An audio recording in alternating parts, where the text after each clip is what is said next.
नष्ट प्रायेषु अभद्रेषु नित्यं भागवत सेवया भागवते उत्तम श्लोके भक्तिर्भवति नैष्ठिकी। नष्ट प्रायेषु अभद्रेषु नित्यं भागवत सेवया। श्रीमद् भागवत को नित्य श्रवण करने से क्या होता है? तो नष्ट प्रायेषु अभद्रेषु, जितने भी हमारे हृदय में गंदगी है, काम, क्रोध, लोभ, मोह, मद, मात्सर्य, ये सभी जितने भी प्रकार के जो भी दोष है, जो भी गंदगी है, ये सभी नष्ट हो जाता है। नष्ट प्रायेषु अभद्रेषु, अभद्र सभी नष्ट हो जाता है। और क्या करने से? तो नित्यम भागवत सेवया, नित्य भागवत को श्रवण करने से। नित्य का मतलब ये नहीं हुआ कि हफ्ते में 3 दिन, ऐसा नहीं, या तो दिन में आधे घंटे, ऐसा नहीं। नित्यम भागवत सेवया का मतलब है नित्य श्रवण करना, 24 घंटे लगातार श्रवण करना चाहिए।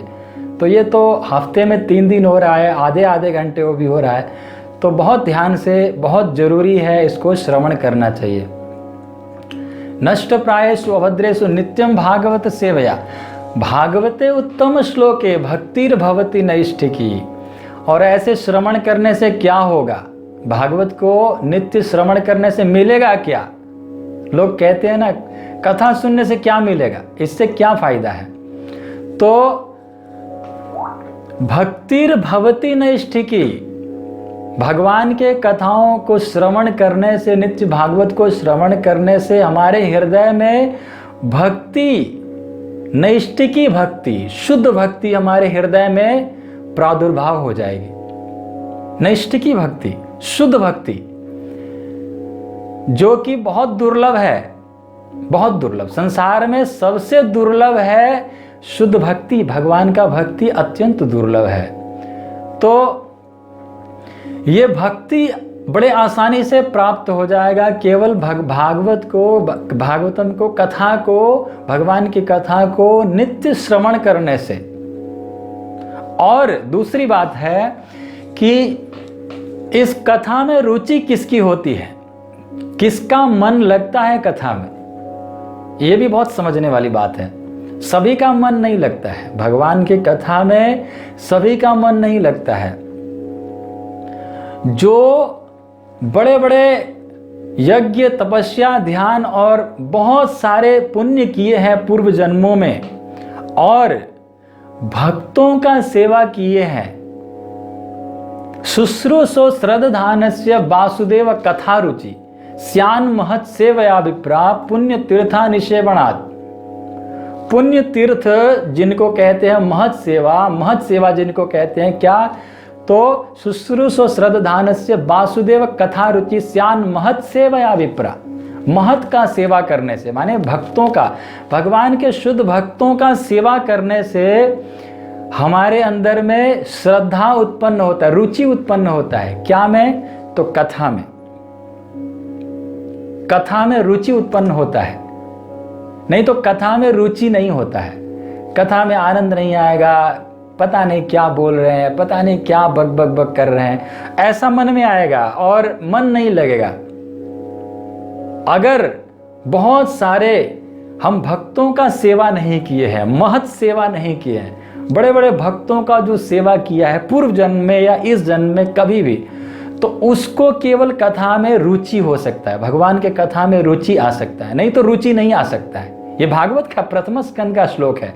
शुश्रूषो श्रद्धानस्य वासुदेव कथा रुचि।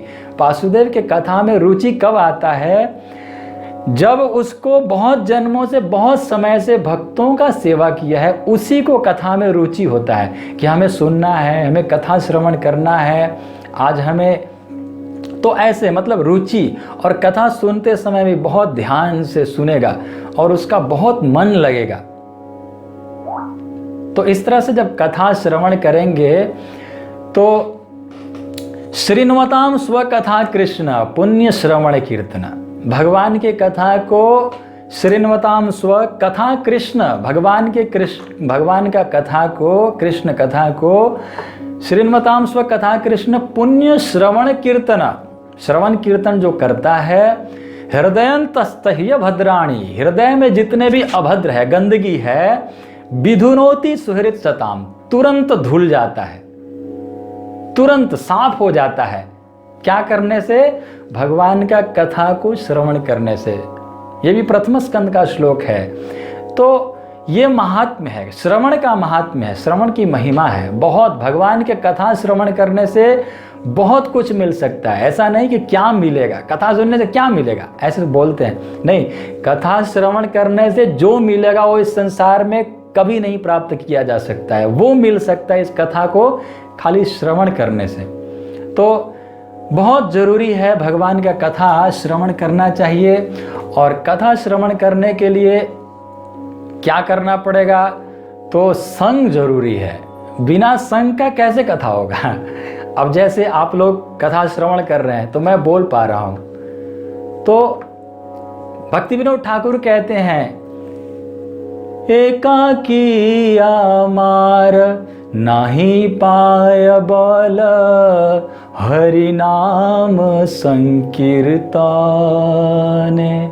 एकाकी आमार नाही पाय बल, हरि नाम संकीर्तने।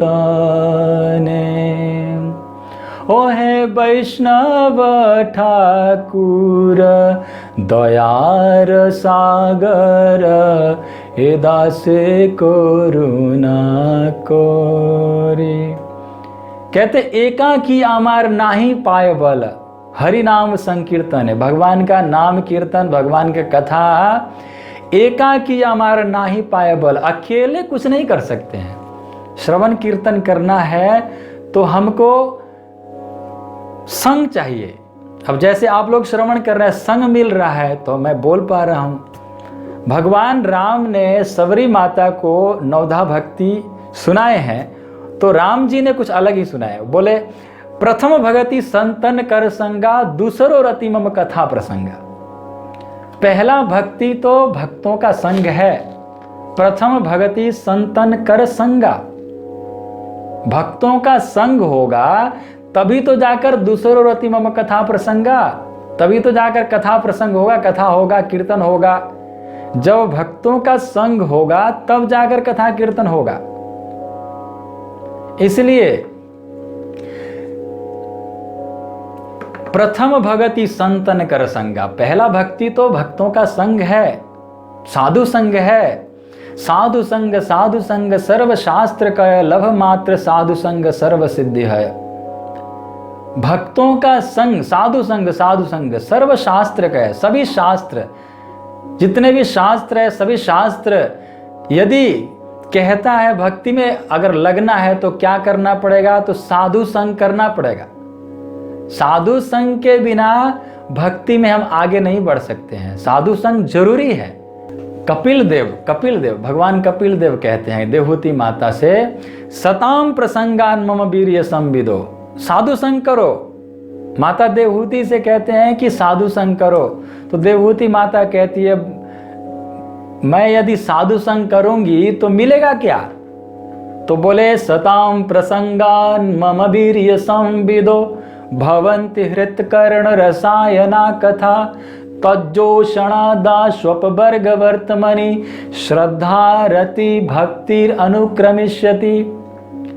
ये श्रद्धा, रति और भक्ति अनुक्रम से एक के बाद एक अपने आप आते चला आएगा, अपने आप आएगा। क्या करने से? सताम प्रसंगान मम वीर्य संविदो।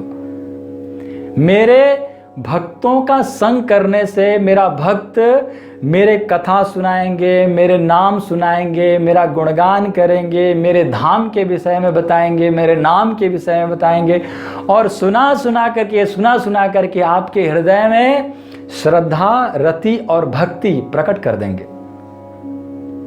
इसलिए साधु संग बहुत जरूरी है। स्वयं भगवान भगवत गीता में कहते हैं, मेरा भक्त क्या करते हैं, भक्तों का काम क्या है।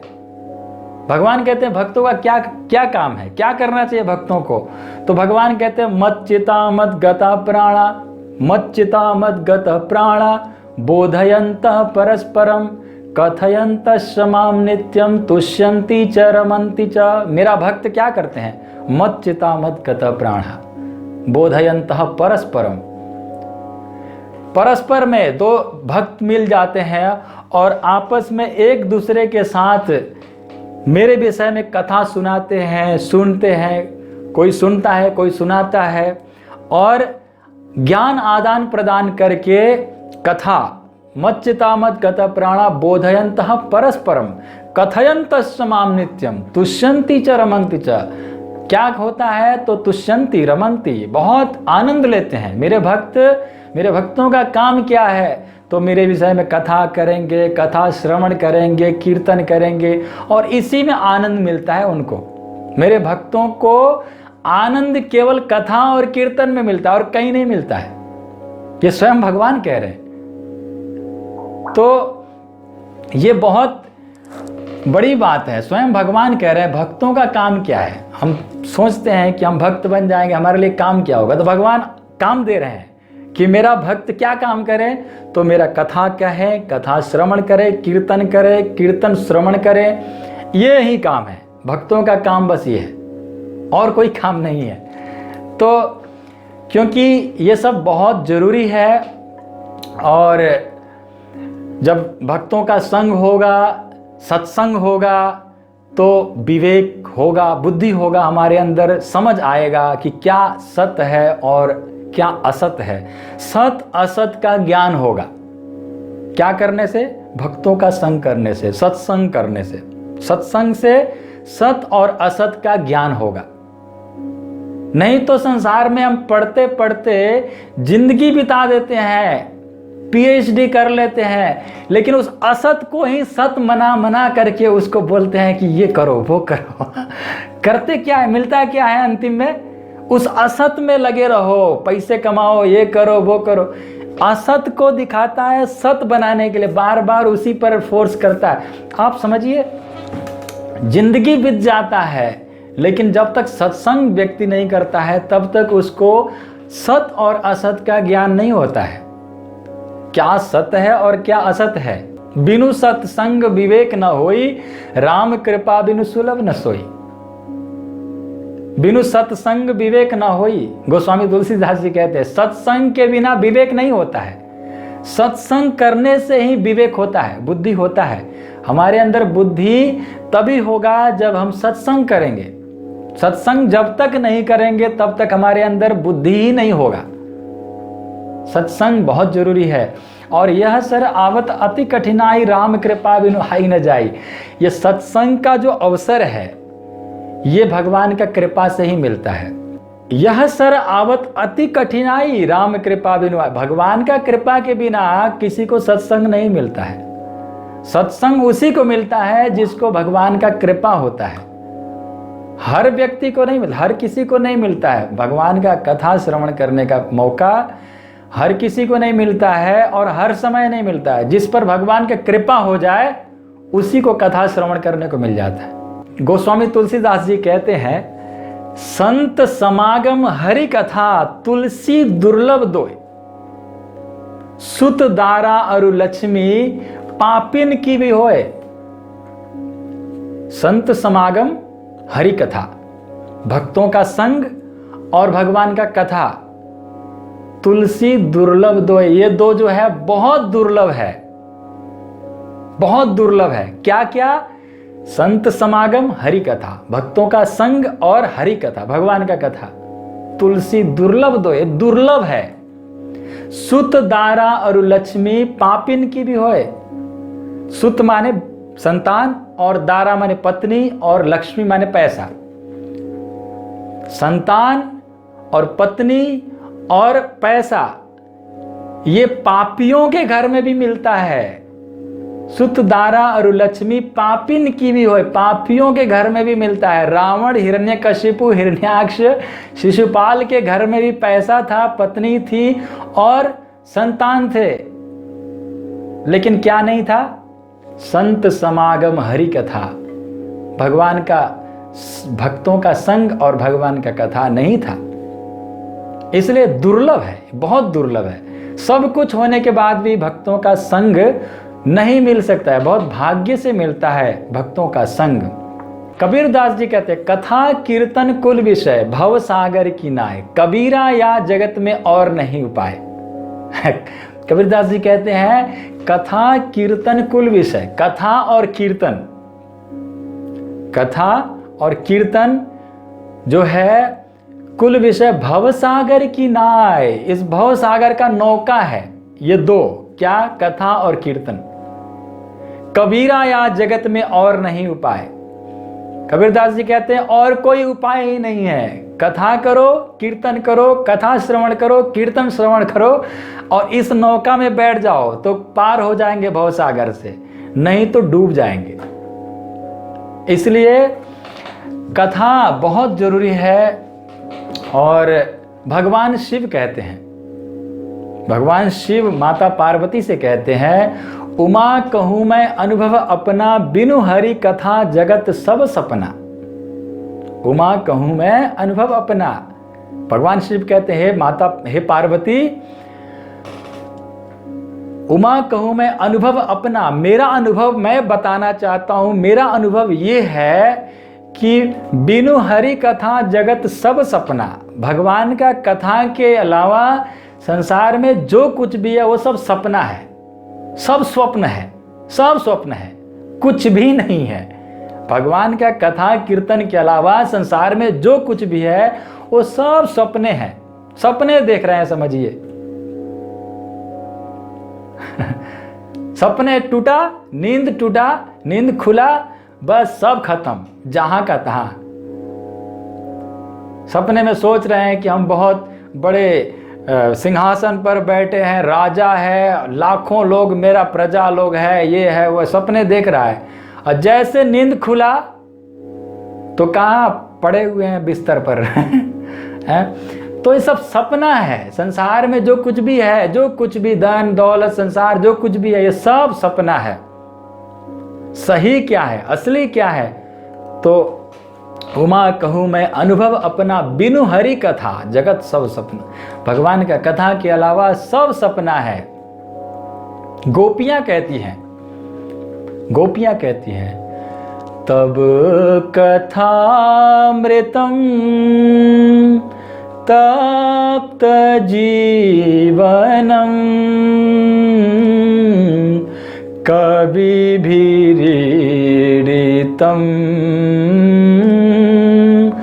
कल्मषापहम्,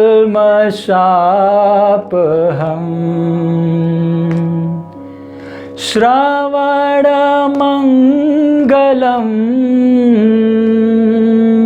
श्रीमदाततं,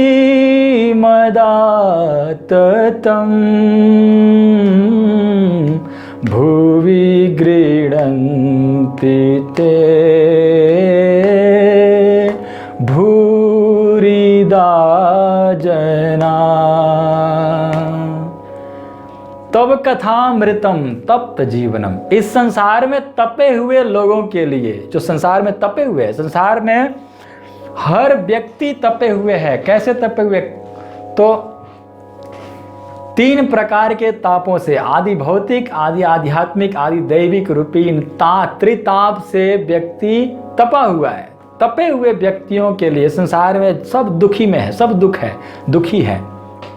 और इन दुखी, इन तपे हुए व्यक्तियों के लिए तब कथामृतम, तप्त जीवन, अमृत का काम करता है। आपका कथा जो है अमृत का काम करता है। तपे हुए लोगों के ऊपर अमृत का वर्षा कर रहा है। आपका कथा जो है तपे हुए व्यक्तियों के ऊपर अमृत का काम करता है। तब कथामृतम तप्त जीवनम, कवि भीरीडितम कल्मषापहम, बड़े बड़े कवियों ने आपका कथाओं को गाया है। और इन कथाओं को श्रवण करने से क्या होगा? तो कल्मष आपहम, संसार में जितने भी कल्मष है वो सारे कल्मष धुल जाएगा। जीवन में, हृदय में जितने भी गंदगी है सब धुल जाएगा। श्रवण मंगलम श्रीमदाततम, श्रवण करने मात्र से मंगल हो जाता है। जीवन में मंगल ही मंगल छा जाता है। श्रवण मंगलम श्रीमदाततम, और बड़ा ही आनंद प्रदान करने वाला है आपका कथा। श्रवण मंगलम श्रीमदाततम, भुवि गृह्णन्ति ते भूरिदा जना, और इस संसार में सबसे बड़ा दानी कौन है? गोपियां कहती है सबसे बड़ा दानी कौन है? कौन सबसे बड़ा दानी है? तो भगवान का कथा जो सुनाता है, जो भगवान का कथा श्रवण कराता है, कथा का दान करता है, वो सबसे बड़ा दानी है। जो भी भगवान का कथा को सुनाता है। इसलिए चैतन्य महाप्रभु कहते हैं कि यारे देख तारे कह कृष्ण उपदेश, अमार आज्ञाय गुरु हया तारे यही देश। जिसको देखो उसको कृष्ण का उपदेश करो, कथा सुनाओ। इससे बड़ा दान और कुछ नहीं है। सबसे बड़ा दान करना, सबसे बड़ा दाता अगर बनना है, वैसे तो दाता एक राम, पुजारी सब दुनिया, लेकिन जो भगवान का कथा सुनाता है वो सबसे बड़ा दाता है इस संसार में। सबसे बड़ा दान करने वाला, कथा का दान ही सबसे बड़ा दान है। महाराज परीक्षित को सुखदेव गोस्वामी ने भागवत कथा क्यों सुनाया? क्योंकि उनका इच्छा था, तीव्र इच्छा था, भगवान का कथा सुनने का इच्छा तीव्रता, बहुत तीव्र था। और भगवान का कथा सुनने की इच्छा जिसके अंदर ज्यादा हो, तीव्र हो, उसको भगवान का कथा श्रवण करने को मिलता है। महाराज परीक्षित को सुखदेव गोस्वामी ने पूरे 9वें स्कंद तक कथा सुनाए, 4 दिन तक सुनाए। और बोले अब 4 दिन हो गया है और आज कृष्ण कथा भी सुना दी उन्होंने। बहुत शॉर्टकट में सुनाए कृष्ण कथा को। भगवान कृष्ण का जन्म मथुरा में हुआ, फिर गोकुल गए और एकदम मतलब तुरंत ही खत्म कर दिए, कृष्ण कथा को खत्म कर दिए। तो बोले इतना जल्दी कृष्ण लीला हो गया? तो बोले हाँ हो गया, मैंने तो पूरा सुना दिया हूं। तो बोले ऐसे कैसे हो सकता है, हमें विस्तार से सुनना है। कथितो वंश विस्तारो भवता सोम सूर्ययो राज्ञाम चोभय वंश्यानाम चरितम परमाद्भुतम। आपने सूर्य वंश और चंद्र वंश के कथाओं को बड़े विस्तार से सुना है, लेकिन कृष्ण लीला को सुनने के लिए, भगवान कृष्ण के चरित्र को सुनने के लिए मैं कब से लालायित होकर बैठा हुआ हूं, और आप इतना जल्दी कैसे खत्म कर दिया आपने कृष्ण कथा को। आप कृपया हमें विस्तार से सुनाइए। तो बोले क्यों, तुमको क्यों सुनना है कृष्ण कथा? वो जानना चाह रहे तुम्हारे अंदर कितना आतुरता है कृष्ण कथा सुनने के लिए। बोले तुम क्यों सुनना चाहते हो, क्या मतलब है कृष्ण लीला से तुमसे? तो बोले देखिए मेरा इस संसार में निवृत्त तरसे रूपगीय माना भवौषधा श्रोत्र मनोभिरामा। निवृत्त तरसे रूपगीय माना भवौषधा श्रोत्र मनोभिरामत। इस संसार में सबसे जरूरी चीज जो है वो कृष्ण कथा है। क्यों? क्योंकि भवौषधा श्रोत्र मनो, भव औषधि है, भवरोग का औषधि है। कृष्ण कथा जो है इस भव सागर में पड़े हुए लोगों के लिए औषधि का काम करता है, दवाई का काम करता है। ये दवाई है। इस भवरोग में पड़े हुए व्यक्ति को भव सागर से भगवान के धाम को ले जाने के लिए ये जो कृष्ण कथा है ये दवाई का काम करता है, हमको भव सागर से पार कराएगा। अगर जो इस दवाई को पीता है वो जन्म मरण के चक्कर से बाहर निकल जाएगा, भगवान के धाम को चला जाएगा, और जो नहीं पीता है वो इसी संसार में पड़ा रहेगा। इसलिए इस औषधि को पीना जरूरी है। भवौषधा श्रोत्र मनोभिरामत, बड़े आनंद भी देने वाला है। और बोले ठीक है 4 दिन तुमने श्रवण कर लिया, अब तो थोड़ा आराम कर लो, अब आराम कर लो थोड़ा, अब और थोड़ा खा पी लो। तो बोले नहीं साति दुस्सा छुन्माम त्यक्तोदमपि बाधते पिबंतम त्वान मुखाम्बुजम च्युतम हरि कथामृतम। बोले जो आपके मुखारबिंद से जो कथा टपक रहा है उसी कथा से मेरा पेट भर रहा है, इसको रोकिए मत, इस कथा को बिल्कुल मत रोकिए। हमें कुछ और खाने पीने की जरूरत नहीं है, 4 दिन हो गया खाए पिए नहीं। बोले थोड़ा खा पी लो, आराम कर लो। बोले नहीं, रोकना नहीं। इन कथाओं को श्रवण करके, इन कथा से जो मेरा कान में पड़ रहा है, इसी से मेरा प्यास भी बुझ रहा है और भूख भी नहीं है और प्यास भी नहीं है, सारा मिट रहा है इन कथाओं से। ये अमृत जो आपके मुखारबिंद से जो अमृत टपक रहा है, इसके द्वारा मेरा भूख प्यास सब मिट रहा है। और इसको रोकिए मत, पिलाते जाइए, पिलाते जाइए। तो अब जाकर के सुखदेव गोस्वामी को बहुत प्रसन्नता हुई। बोले हाँ, ऐसा होना चाहिए श्रोता को। श्रोता को चाहिए ऐसे आतुरता होनी चाहिए। श्रोता को चाहिए कि सुनना है, सुनना है, और एकदम अंदर से आतुरता होनी चाहिए, तभी जाकर के कृष्ण कथा में आनंद आएगा। आतुरता बहुत जरूरी है कृष्ण कथा में। तब सुखदेव गोस्वामी ने कहा, तुम तो कल्याण तुम्हारा तो होने ही वाला है, मेरा भी कल्याण कर दिया तुमने। कृष्ण कथा को विस्तार से तुमने बोलवा करके मेरा कल्याण, तुम्हारा कल्याण तो होगा ही, लेकिन मेरा भी कल्याण हो जाएगा। तो बोले कैसे? तो बोले वक्तारम पृच्छकम श्रोत्रिम तत्पाद सलिलम यथा। जो कृष्ण कथा को कहता है उसका तो उद्धार होता ही है, जो प्रश्न करता है उसका भी उद्धार हो जाता है, और जो जितने लोग उन प्रश्न उत्तर को सुनते हैं उन सब का भी उद्धार हो जाता है। कैसे? तो जैसे एक पुजारी ने शालिग्राम जी को स्नान कराता है, और उस एक पुजारी ने स्नान कराया तो पुजारी का उद्धार हो गया, और फिर उस चरणामृत को एक भक्त ने लेकर के बांटता है तो उस भक्त का भी उद्धार हो गया, और जितने लाखों लोगों ने चरणामृत को पान करते उन सब का उद्धार होता है। उसी तरह जो कृष्ण कथा को कहता है उसका उद्धार होता ही है, और उसके ऊपर से जो प्रश्न करता है उसका भी उद्धार, और जितने लोग बैठ करके श्रवण करते हैं उन सब का उद्धार हो जाता है। इसलिए मेरा भी उद्धार, मेरा भी कल्याण कर दिया तुमने प्रश्न करके, कृष्ण कथा को विस्तार से श्रवण करने की इच्छा करके, और तब जाकर के कथा श्रवण कराने शुरू किए। तो बहुत कथा में रुचि, कथा में एक आतुरता होनी चाहिए। देखिए, जब पृथु महाराज, स्वयं भगवान के अवतार हैं पृथु महाराज, पृथु महाराज ने 99,000 योजन 99 अश्वमेध यज्ञ किए। 99 जब 100वां यज्ञ हो जाता है, 100 यज्ञ कर लेता है व्यक्ति, तो शतक ऋतु बन जाता है और वो इंद्र की पदवी को प्राप्त करता है। जो 100 अश्वमेध यज्ञ करता है उसको इंद्र का पदवी मिलता है। और पृथु महाराज ने 99 यज्ञ कर दिए थे।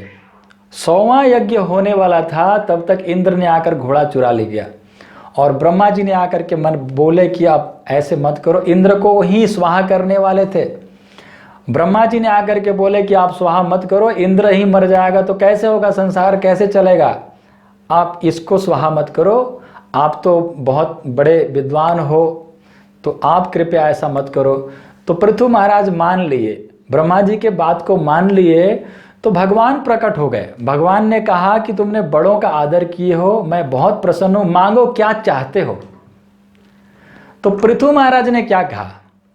विधत्स्व कर्णायुतमे शमेवरः, बोले हमें 10 लाख कान दे दो। 10 लाख कान क्या करोगे? 10 लाख कान तुम्हारे पास 2 कान है, इससे पेट नहीं भरता है क्या? इससे तो 2 तो है ही, और क्या करोगे? 10 लाख कान क्या करोगे? तो बोले मुझे ये 2 कानों से आपकी कथामृत पान करके मेरा पेट नहीं भरता है, इसलिए मुझे 10 लाख कान चाहिए। 10 लाख कानों से अगर मैं श्रवण करूंगा तो हो सकता है पेट भरेगा। पृथु महाराज स्वयं भगवान का अवतार, कृष्ण कथा में इतना आनंद लेते थे कि उनको 2 कानों से छोटा पड़ रहा था, 2 कानों से कम पड़ रहा था। बोलते हैं 10 लाख कान चाहिए।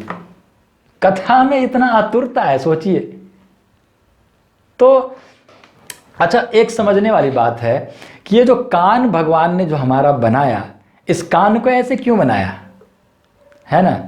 कान को छेद ही तो है मेन, छेद को बना देते। ये डिजाइन क्यों बनाया कान को इस तरह से, दोने की तरह, दोना की तरह बनाया ना, दोना की तरह ही कान को क्यों बनाया भगवान ने? तो क्योंकि इस दोना की तरह कान को बनाया, इस दोने की तरह कान में भगवान के कथा अमृत को भर भर के पीना चाहिए। इस दोने की तरह इसलिए बनाया कि हमको ये समझना है कि ये दोना है, इस कान रूपी दोना में भगवान का कथामृत को भर भर के पीते जाओ। कान के द्वारा पियो, मुख से मत पियो, कान से पियो। इसलिए इस डिजाइन का बनाया, दोने की तरह बनाया। नहीं तो कान का खाली छेद तो जरूरत था, और क्या जरूरत था ऐसे बनाने की, है ना? तो ये भगवान ने, तो कथा जो है, ये हमारा कान जो है भगवान ने इसलिए दिया कि हम उनकी कथा को श्रवण करें। कथा श्रवण करने के लिए ही कान दिया है, और किसी चीज के लिए नहीं दिया है।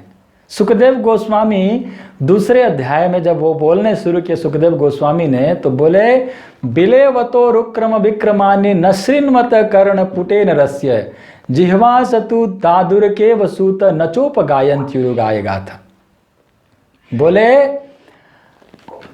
बिलेवतो रुक्रम विक्रमानि नश्रिन्मत कर्ण पुटेन रस्य, जो कान भगवान का कथा श्रवण नहीं करता है, वह कान सांप के बिल की तरह है।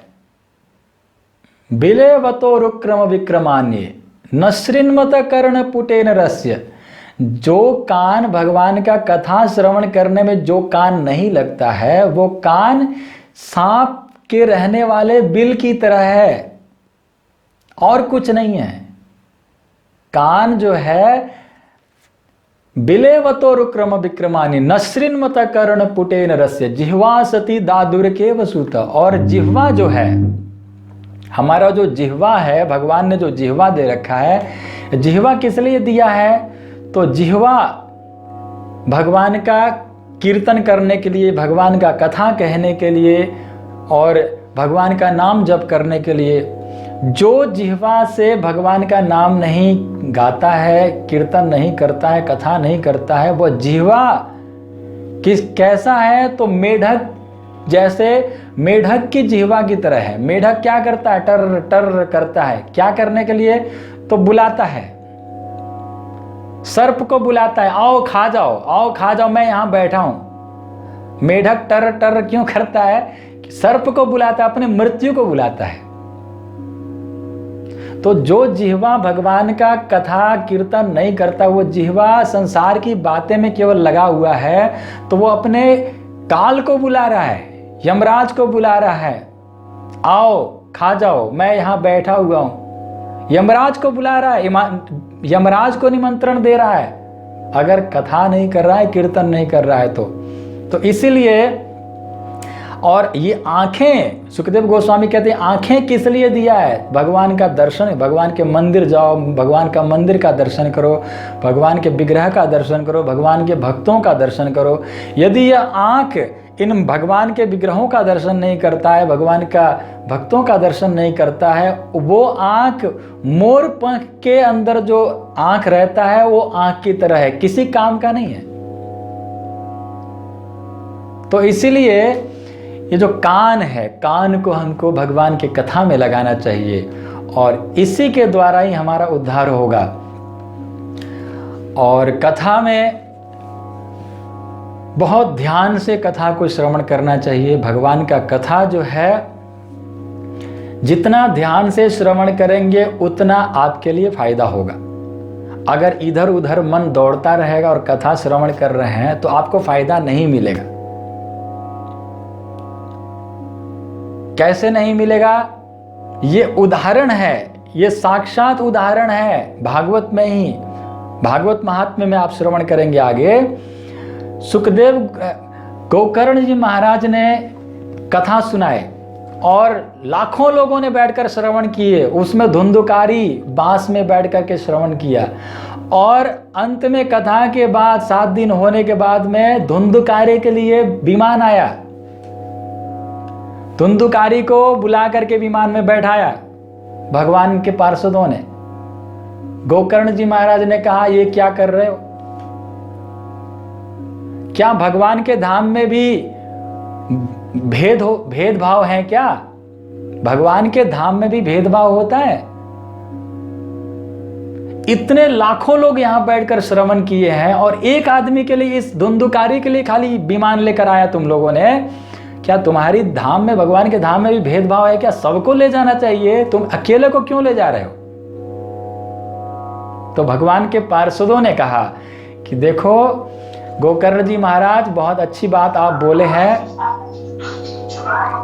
जो आपने, बहुत अच्छी बात आपने कहा है, श्रवणस्य विभेदेन फल भेदोत्र संस्थितः श्रवणम तु कृतम सर्वे न तथा मननम कृतम। श्रवणस्य विभेदेन फल भेदोत्र संस्थितः। श्रवण में भेद होने से फल में भेद हो जाता है। अगर आपने श्रवण अच्छी तरह से किया तो आपको अच्छा फल मिलेगा। श्रवणस्य विभेदेन फल भेदोत्र, श्रवण अच्छा किया तो फल अच्छा मिलेगा, श्रवण कम किया, अच्छा से नहीं किया तो फल कम मिलेगा। ये भगवान के पार्षद बोल रहे हैं, कोई दूसरा नहीं बोल रहा है। सीधा बात है, जो अच्छी तरह से श्रवण करेगा उसको अच्छी तरह से फल मिलेगा, जो अच्छी तरह से नहीं श्रवण करेगा उसको अच्छी तरह से फल नहीं मिलेगा। श्रवणस्य विभेदेन फल भेदोत्र संस्थितः श्रवणम तु कृतम सर्वे न तथा मननम कृतम। श्रवण तो सबने किया लेकिन मनन नहीं किया, मनन पूर्वक नहीं किया, ध्यान से नहीं किया। श्रवण तो सबने किया, लाखों लोगों ने जो बैठे हैं, सारे श्रोताओं ने आपके कथा को श्रवण किया, लेकिन धुंधुकारी ने मन लगा करके सुना। इसको पता था, क्योंकि ये तो तड़प रहा था और इसको पता था कि आपके ये कथा 7 दिन श्रवण करूंगा तो इस दुख से मैं मुक्त हो जाऊंगा। इसलिए इसने मन लगा करके, और इसके आगे पीछे कोई नहीं रह गया, ना इसका बच्चे है, ना इसकी पत्नी है, ना संसार है, ना परिवार है, ना घर है, कुछ भी नहीं है। अब ये तो प्रेत बन चुका है, इसका कुछ भी नहीं था, तो मन केवल कथा में लगा हुआ था। और यहाँ जितने श्रोता बैठे थे, लाखों लोग, इनका घर परिवार संसार, ध्यान उधर जा रहा है, ये देखो वो देखो, इधर सोच रहे उधर सोच रहे, कथा में बिल्कुल मन लगा करके श्रवण करने वाले इसमें कोई नहीं था। इसलिए इन सब के लिए विमान नहीं आया। धुंधुकारी ने पूरा मन लगा करके श्रवण किया है, इसलिए इसके लिए आया। तो हमें भी यदि ध्यान से श्रवण करेंगे तो हमारे जीवन में भी विमान आ सकता है। विमान में जाना हो तो ध्यान से श्रवण करना पड़ेगा। कौन सा विमान? विमान का अर्थ क्या है? तो अपने जीवन में जो मान सम्मान की भावना है, हमारे मन में जो मान सम्मान की जो भावना होता है, हमें मान चाहिए, हमें सम्मान चाहिए, वो सब निकल जाएगा। अगर कथा को ध्यान पूर्वक श्रवण करेंगे तो मान सम्मान की इच्छा खत्म हो जाएगी, विमान हो जाएंगे। उसी को कहते हैं विमान आ गया, और उसी को ही भगवत धाम की प्राप्ति होगी, जिसके जीवन में मान सम्मान की इच्छा खत्म हो गया। चैतन्य महाप्रभु ने कहा, तृणादपि सुनीचे न तरोरपि सहिष्णुना अमानिना मान देना कीर्तनीय सदाहरि। अगर कीर्तन में, भगवान के नाम कीर्तन में, भजन में अगर ध्यान लगा कर, ध्यान लगाना है, मन लगना है, लगाना चाहते हो, तो हमको मान अपमान से दूर रहना पड़ेगा।